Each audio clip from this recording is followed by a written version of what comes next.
कोई है जो अपने से आगे पढ़ा दे? सबसे पहले बताओ, छोड़ो उसको, सेंटेंस होता क्या है पहले कोई समझाएगा?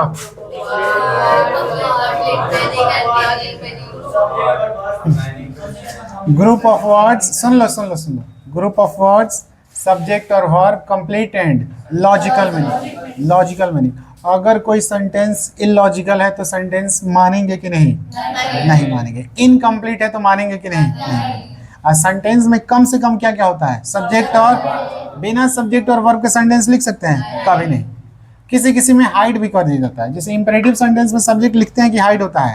हाइड होता है। चलो, सेंटेंस कितने प्रकार के हैं? 5। कितने प्रकार के हैं? पहला का नाम क्या है? कोई बताएगा असर्टिव क्या होता है?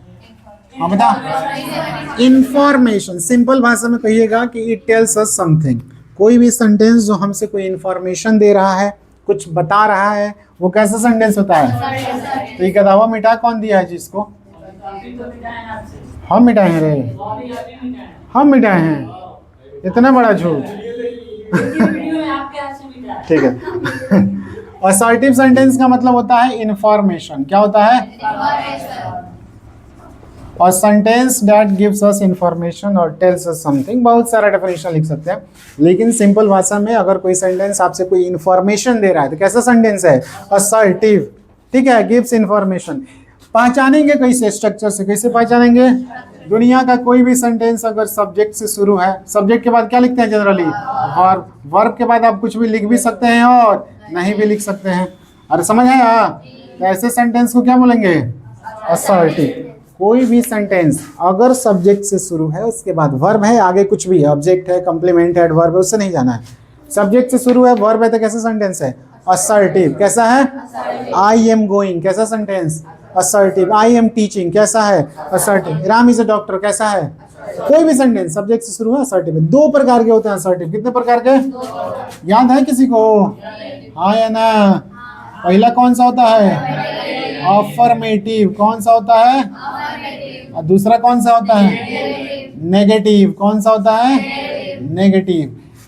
अफर्मेटिव और नेगेटिव का मतलब जिसमें नेगेटिव वर्ड लग जाए, जैसे आई एम नॉट टीचिंग, ये क्या हो गया? नेगेटिव। और जिसमें नेगेटिव वर्ड नहीं हो, क्या है?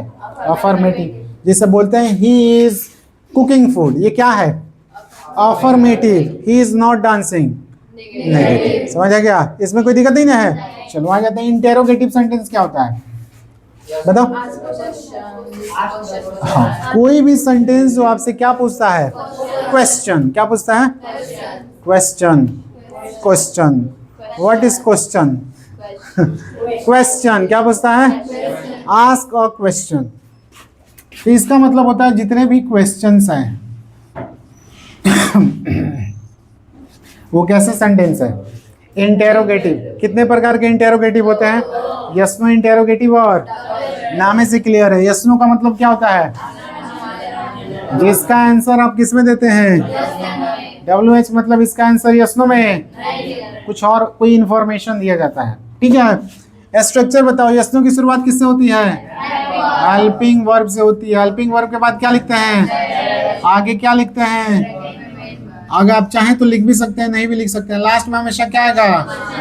किसी भी इंटेरोगेटिव सेंटेंस के लास्ट में हमेशा क्या होता है? क्वेश्चन। असर्टिव में क्या होता है? Full stop. क्या होता है? Full stop. ये समझ आया?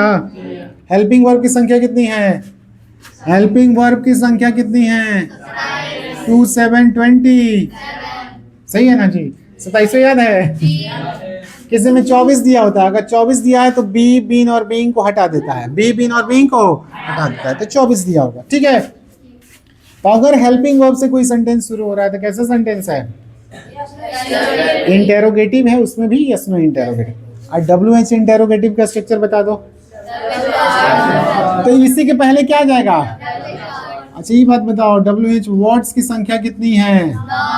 9। बेसिक है 9, है बहुत सारे, लेकिन बेसिक कितने हैं? तो सबसे पहले क्या आएगा? WH words. उसके बाद क्या आएगा? Helping verb. उसके बाद सब्जेक्ट। उसके बाद आप चाहें तो मेन वर्ब लिख भी सकते हैं और भी चीजें लिख सकते हैं। लास्ट में क्या आएगा? क्वेश्चन। ये होता है WH इंटेरोगेटिव। समझ आ गया? इसका आंसर आप यस नो में नहीं दे सकते हैं। इसका आंसर किस में देते हैं? जैसे मैंने बोला आर यू अ डांसर, क्या आप एक डांसर हैं, तो आप पहले क्या बोलिएगा, यस या नो, क्योंकि आर हेल्पिंग वर्ब है ना। मैंने पूछा व्हाट इज योर नेम, क्या नाम है आपका, देवी जी क्या बोलेगा, yes, yes my name is yes. ये किसी का नाम है हो यस, तब क्या बोलेगा, तो वाई यस वाला थोड़े होगा, कुछ नहीं, वाई वो होगा वाई ए एस एच, यश क्या हो जाएगा, यस नहीं यश, तालब श, तालाबे श, तालब्य श, कौन से दो, तालब्य श, मुदंत स, दंत स और ह को क्या बोलते हैं, तालब स, मुदंत स, दंत स और ह को क्या बोलते हैं, ऊष्म व्यंजन। छत्र ज्ञ और स्र को क्या बोलते हैं, संयुक्त व्यंजन। हिंदी की पाठशाला बाद में समझ आ गया।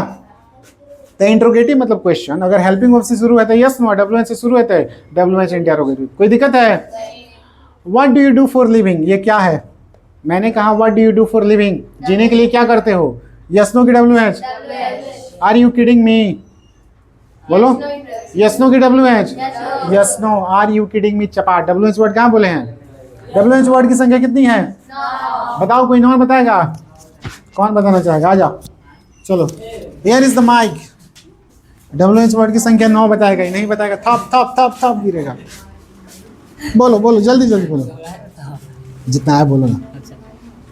व्हाट, हु, वेयर, हुम, वेयर हो गया, उसके बाद हाउ, हुम, देखना दोबारा ना बोल दे वो, व्हाट, 3 बार वाट बोल दिया, अरे वाट है खाली 9 बार बोलना तो हो जाएगा, वाट वाट वाट वाट, कौन बोलना चाहेगा 9, दीपक जी याद है 9, जल्दी जल्दी बोल, जल्दी बैठे बैठे, जितना What, where, how, whom, which, whose, when हो गया है, वेन हो गया, वेन वेयर वाई हाउ, हो गया, 7 हो गया। तो ये बताओ ठीक है, ये होम क्या है पहले ही बता दो होम को होम करा, होम, एबीसी बताइए डब्ल्यू एच वर्ड्स की संख्या, क्यों आपको लाज लगता है, बोल,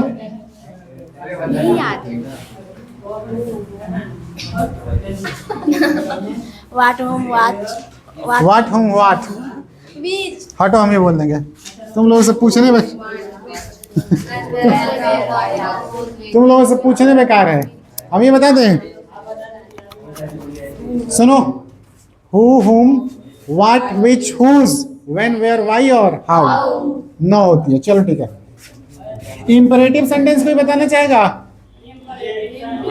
order, advice, request. Imperative sentence का मतलब क्या होता है, ऑर्डर, एडवाइस और रिक्वेस्ट।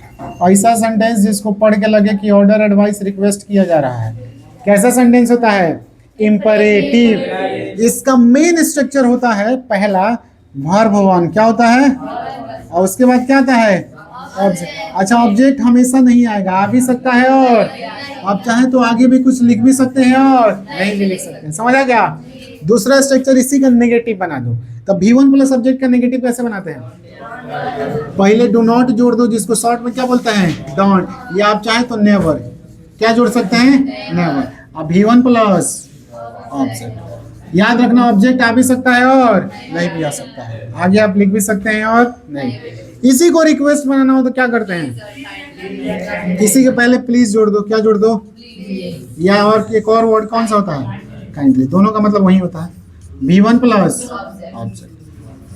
कोई दिक्कत, ये सुनो ध्यान से, V1 प्लस ऑब्जेक्ट है, इसी का नेगेटिव बनाने के लिए डोंट या नेवर, V1 प्लस ऑब्जेक्ट। इसी को रिक्वेस्ट बनाने के लिए हम क्या जोड़ते हैं, प्लीज या काइंडली, V1 प्लस।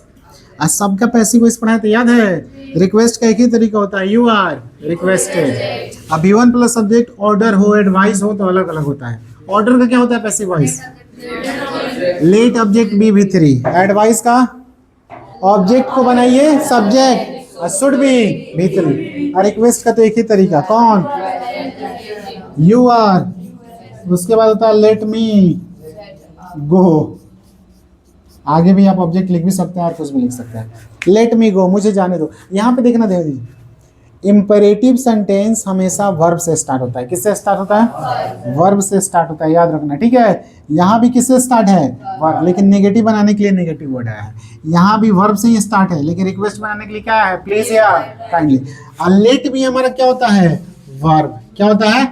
ये भी वर्ब से स्टार्ट। इसका मतलब इंपेरेटिव सेंटेंस हमेशा किससे स्टार्ट होता है? वर्ब से। किससे स्टार्ट होता है? और इंपेरेटिव सेंटेंस का सब्जेक्ट कौन होता है? जैसे मैंने कहा गो देयर, वहां जाओ, सब्जेक्ट कौन है? You go there, come here, कौन? यू। तो हमेशा इंपेरेटिव सेंटेंस में जो ऑर्डर दिया जाता है, एडवाइस या रिक्वेस्ट किया जाता है, किसको? सामने वाले को। किसको देवी जी? सामने वाला कौन होता है? तो याद रखना, इंपेरेटिव सेंटेंस का सब्जेक्ट हमेशा यू होता है। जो स्पीकर लिसनर को पता है, इसलिए लिखते या बोलते नहीं। समझ आ गया? आ जाओ लास्ट। ओ मनोज सब इधर बताओ, ऑब्जेक्टिव सेंटेंस क्या होता है? विश, कॉज, ब्लेसिंग्स और प्रेयर्स।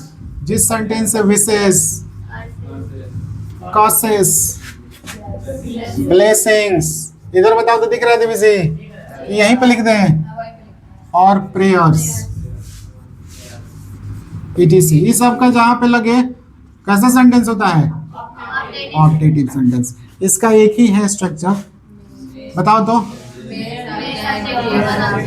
में, उसके बाद सब्जेक्ट, उसके बाद V1, उसके बाद किसी भी सेंटेंस में ऑब्जेक्ट आ भी सकता है और नहीं आ सकता। यहाँ पे मे का जनरली मीनिंग क्या होता है? भगवान करे। जैसे may you die, Hindi meaning भगवान करे तुम, may you pass the exam, भगवान करे तुम एग्जाम में, may you fail the exam, exam में फेल हो जाओ। एक और इसका बताए थे, लॉन्ग लिव द पीएम, याद है? लॉन्ग लिव द पीएम, इसका मतलब long live the PM, long live the queen, ऐसा था ना, तो वो भी होता है। लास्ट आता है हमारा एक्सक्लेमेटरी। कौन सा? ये क्या होता है बता दो? Sudden expression. क्या होता है देवी जी? अरे एक्सप्लेनेशन ही एक्सप्रेशन।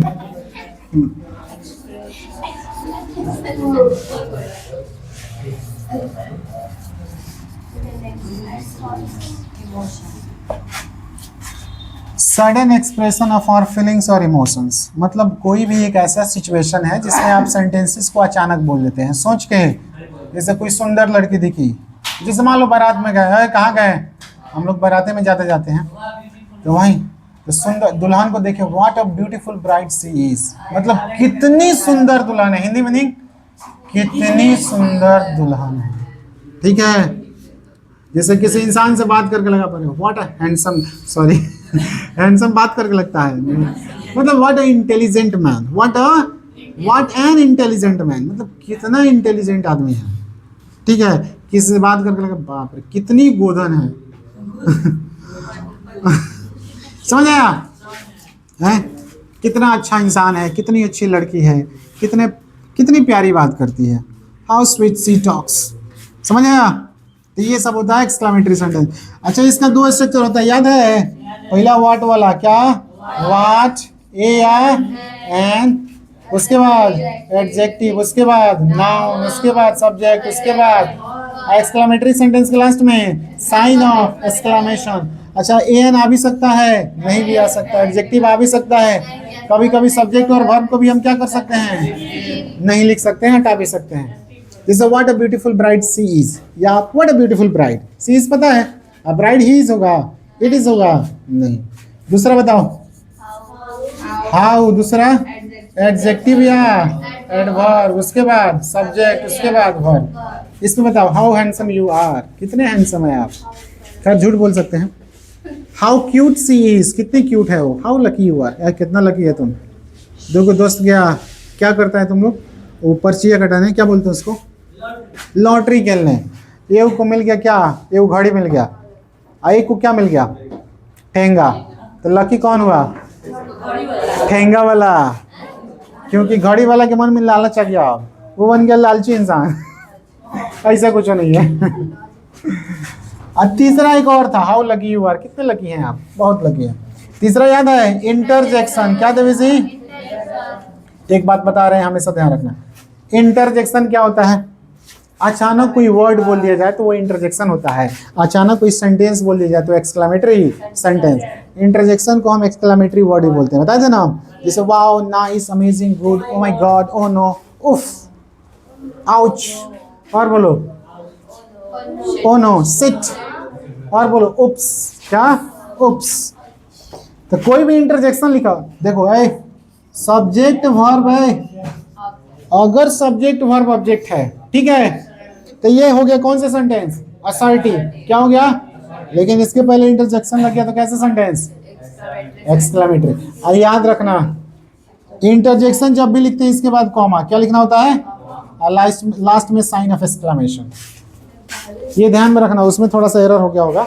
इंटरजेक्शन के बाद हमेशा क्या लिखते हैं, कॉमा, और लास्ट में क्या लिखते हैं, sign of exclamation. Wow, it's a nice idea बोल सकते हैं। अब सुनो, ये पढ़ने से फायदा क्या है, कल से पढ़ेंगे हम नरेशन, क्या पढ़ेंगे, अगर नरेशन में आपको ये टाइप पता नहीं है तो खत्म है आपका बाजार, क्योंकि नरेशन पढ़ेंगे कैसे, सबसे पहले असर्टिव सेंटेंस है किसका, फिर इंटेरोगेटिव का नरेशन, फिर इंपरेटिव का, ऑप्टेटिव का, और एक्स्ट्रा। नरेशन ऐसे ही पढ़ा जाता है। नरेशन किसका पढ़ते हैं, टाइप्स ऑफ सेंटेंसेस का। अरे बताया नहीं है रे चपाट, कहाँ था इंट्रोगेटिव के मेरे तुम पूछ रहा है, इंट्रोगेटिव का नहीं होता। तो अगर सुन लो ध्यान से, अगर आपको टाइप ऑफ सेंटेंस नहीं कमांड है तो नरेशन आपको समझ नहीं आएगा, क्योंकि इसी का नरेशन बनेगा। असर्टिव सेंटेंस रहेगा तो नरेशन डायरेक्ट से इनडायरेक्ट बताने का तरीका अलग होता है, इंट्रोगेटिव हो तो अलग तरीका, इंपरेटिव हो तो अलग तरीका, पूरा डिपेंड करता है किस पे, टाइप ऑफ सेंटेंस पे और टेंस पे। पर्सन याद है तुम लोग को, कितने पर्सन होते हैं, तो पर्सन अच्छे से याद होना चाहिए, टेंस का एक एक स्ट्रक्चर याद होना चाहिए, और टाइप ऑफ सेंटेंस आना ही चाहिए, तभी आपका नरेशन बहुत अच्छा हल्का लगेगा। सबसे लगता है कंफ्यूजिंग चैप्टर ही सब मानता है नरेशन को, कंफ्यूजिंग भी है, बहुत तामझाम होता है, लेकिन है आसान, कंसेप्ट से पढ़िएगा तो है आसान, समझ आया। कल से क्या पढ़ेंगे, नरेशन, क्या पढ़ेंगे, हमारा टेस्ट खत्म, tense, voice, type of sentence खत्म। ओरल टेस्ट रोज होगा, कौन सा टेस्ट, सुनेंगे पहले 10 मिनट 15 मिनट, तब पढ़ाना शुरू करेंगे, समझ आ गया।